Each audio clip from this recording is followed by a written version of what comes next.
Welcome. Today I'm going to tell you a story. They say the more that you read, the more things you will know. Let's begin. A soft-haired brown beauty walking home from school. Her hair was straight, dark, and it lay just slightly on her shoulders. Her face was soft as cream, and unblemished despite her teenage age. Her hazel eyes were large and penetrating. She always seemed to be in deep thought. Effie could almost always be seen with a horror book in her hand. Her mother didn't approve that her daughter was a bit dark-humored. Her mother, who was friendly, outgoing, who enjoyed sunshine and nature, didn't like seeing her gorgeous daughter reading about gruesome killings, grisly scenes, and disturbed minds. Evelyn, Effie's mother, became displeased and bothered. She could not bear her daughter reading such books. She attempted to try to get her daughter interested in various things, from makeup to the mall to internet social sites, but ultimately failing. She decided to take Effie's horror novel to a voodoo woman, even though she had no belief in such nonsense. It was her last option.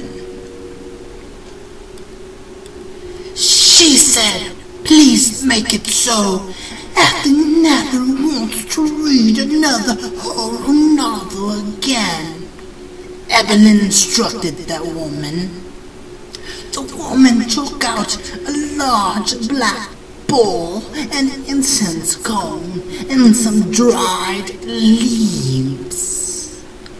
She placed the cone in her bowl, lit it, and held the book over it. A large black cloud of smoke arose, and the woman began to sprinkle the dry leaves all over Effie's book. The wise old woman began to recite her incantation. She said, "Obsidio somnio abdevo veros protexto vos legos mos adeos vos quod vos mos veros quistis dono illo quod quis vos legos mos legos orlais." Then she waved both hands over the bowl, the black smoke suddenly disappearing, and the woman pulled the book out of the bowl and handed it to Evelyn. Evelyn's mother was amazed and hoped that the spell truly worked. She silently slipped Effie's book back to where it had been at home, in Effie's tote bag. The next day, Effie woke, did her daily duties, and once finished, she decided she wanted to read. The house was quiet. Her mother was gone on errands. Her father was always working. The day was already turning into evening. The light from the sun faintly hit on her walls. Effie started a tea kettle for her hot chocolate, went to her room, grabbed her novel from her bag, and settled on her favorite spot on the couch. She started to read one of the many stories in her novel. It was about a teenage girl who was alone in her home.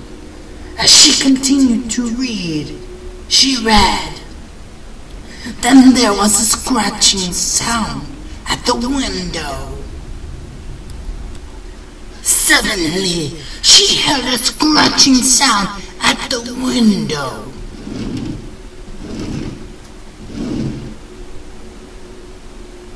She looked up and saw nothing. She chuckled to herself and continued reading. With hot chocolate now in her hand, she read. Then, hearing footsteps in the hall, Effie began to get creeped out. Not only was she alone, so was the character in her book. She looked up again. The room was darker now. She got up to turn on the lamp. Reaching for the lamp's knob, she thought she heard some thumps in the hall. My mind must be playing tricks on me, she said. Picking up her novel, she continued to read. She read.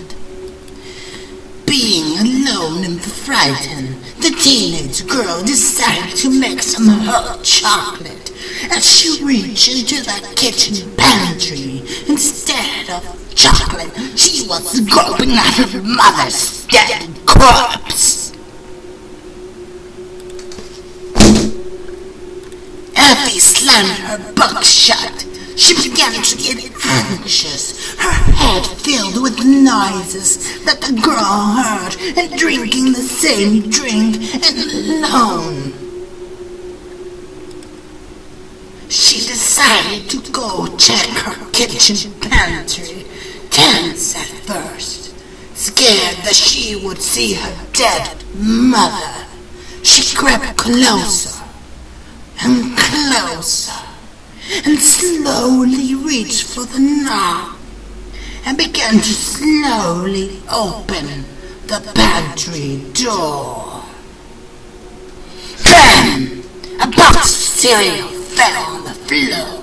She let a sigh of relief once she saw her mother wasn't in the pantry. Scared, Effie decided to call one of her friends and ask if she could go over. Her friend answered and said that it was okay. And Effie replied that she would be there in a few minutes. She just had to grab her coat and walk a couple of blocks. As she opened the closet, she began to scream. It was her mother. Her neck had been snapped from being strangled. Later, after her father came home, the police and the mortician came and went. The days passed by. Effie tried to forget that night and return her life to normal.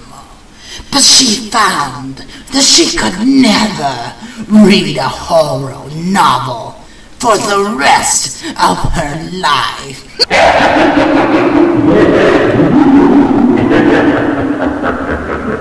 Thank you for joining me through my journeys into the unknown.